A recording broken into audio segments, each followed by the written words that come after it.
Où que vous soyez, la mort vous attendra.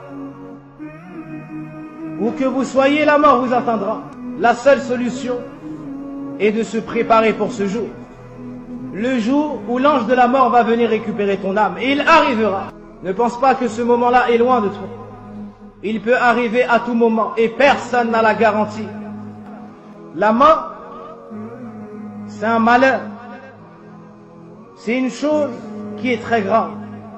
Au point où Allah subhanahu wa ta'ala l'a appelé en ces termes dans le Coran, musiba. إذ أنتم ضربتم في الأرض فأصابتكم مصيبة الموت.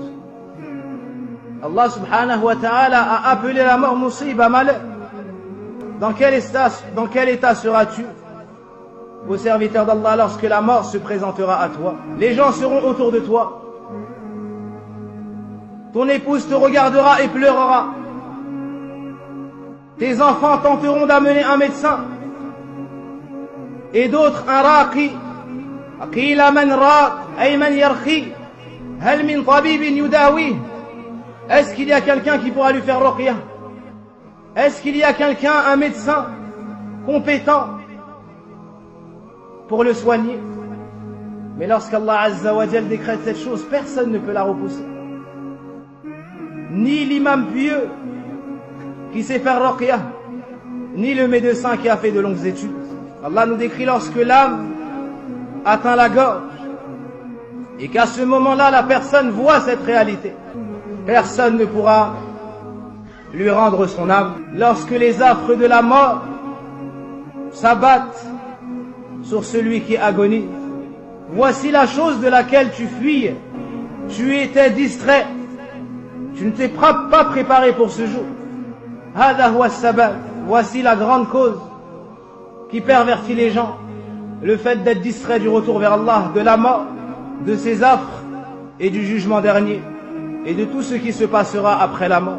Ces gens-là vont regretter les nombreuses heures passées dans l'insouciance, dans la désobéissance d'Allah subhanahu wa ta'ala, loin des assises de science, loin des mosquées, loin de l'obéissance d'Allah azza wa jal. Ils vont regretter et ils vont supplier Allah subhanahu wa ta'ala alors qu'ils seront yawm al-qiyam, alors qu'ils seront en enfer. Mais est-ce que cela sera profitable après le jugement? Kalla.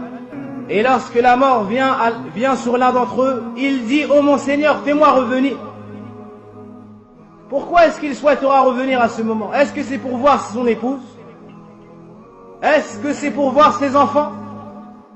Est-ce que c'est pour amasser encore plus d'argent? Ou voir ses amis?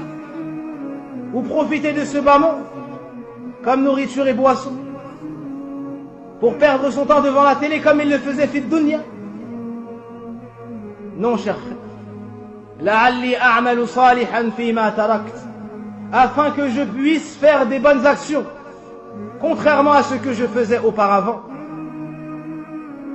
Mais cela ne sera pas accordé. Le prophète sallallahu alayhi wa sallam a goûté cet instant. Il a goûté aux affres de la mort et il disait: La ilaha illallah, inna lil mawti la sakarat. Yadkhulu yadah الشريف في ركوة في إناء صغير ويمسح وجهه ويتألم ويصبر ويحتسب ويقول لا إله إلا الله إن للموت لسكرات. Notre prophète bien-aimé sallallahu alayhi wa sallam a goûté aux affres de la mort. Il souffrait tellement qu'il a demandé à ce qu'on lui apporte de l'eau. Il mettait sa main dans l'eau, il s'essuyait le visage et disait: nulle divinité ne mérite d'être adorée en dehors d'Allah. Certes, la mort a ses affres. Pose-toi la question: comment est-ce que tu vas mourir? Dans quel état est-ce que tu seras au moment de ta mort? Aujourd'hui, tu pries sur les gens. Demain, ils prieront sur toi. Aujourd'hui, tu laves les morts. Demain, c'est toi qui seras lavé. Aujourd'hui, tu dis: Fulan qad mat, ghadan sayuqalu fika qad mat. Aujourd'hui, tu dis: un tel est décédé, rahimahullah. Demain, c'est de toi dont il s'agit. C'est ton nom qui sera cité. Les gens vont pleurer un peu sur toi, puis ils t'enterreront. 3 choses te suivront: ta famille, tes biens et ton argent. Une seule chose, ou plutôt ta famille, tes biens et tes actions. Et seules tes actions resteront avec toi. Puis ils retourneront Cette femme se remariera probablement. Ses enfants vivront sous le toit d'une autre personne. Ton argent deviendra l'héritage. Et tu resteras seul avec pour compagnie que les vers, que la terre pour lit et tes actions. Donc ce que tu veux trouver demain dans ta tombe, prépare-le et avance-le aujourd'hui. Car demain, wallahi, une parole dans ta tombe, tu ne pourras pas la prononcer pour te rapprocher d'Allah subhanahu wa ta'ala. Un des pieux prédécesseurs a dit, ça fait 30 ans que je me prépare pour ce jour, pour la mort. Un autre, au moment de mourir, son épouse pleurait à côté de lui. Il lui a dit, pourquoi est-ce que tu pleures? Elle lui a dit, je pleure pour toi, ne vois-tu pas ton état? Il lui a dit, si tu veux pleurer, pleure pour toi-même. Moi, ça fait 30 ans que je pleure pour ce jour-là, que je me prépare pour ce jour-là. Il a été rapporté des pieux prédécesseurs que si on avait dit à Hamad ibn Salama, il ne te reste qu'un jour à vivre, il n'aurait pas trouvé d'action à ajouter. Subhanallah. Il n'aurait pas trouvé d'action à ajouter. Pourquoi? Parce que chaque jour il vivait ensemble. Omar ibn Abdel Aziz, rahimahullah ta'ala, une nuit s'est réveillé en sursaut et a crié. Puis il a pleuré jusqu'au Fajr. Ils sont alors partis chercher un grand savant. Si mes souvenirs sont bons, Abu Hazim. Ils lui ont dit, il n'arrête pas de pleurer, on ne sait même pas pourquoi. Alors au matin, il lui a dit, Ya Akhi, pourquoi est-ce que tu pleures ainsi?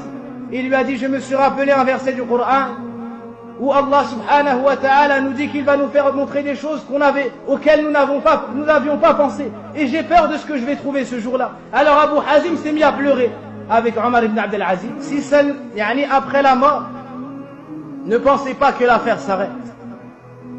Si seulement la chose avait été comme cela, alors la mort a été un repos pour tout le monde, comme a dit Ali ibn Abi Talib.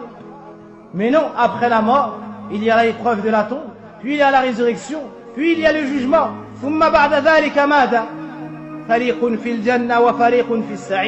Après cela, les gens se diviseront en deux. Il y a une partie qui ira au paradis et une autre partie qui ira en enfer.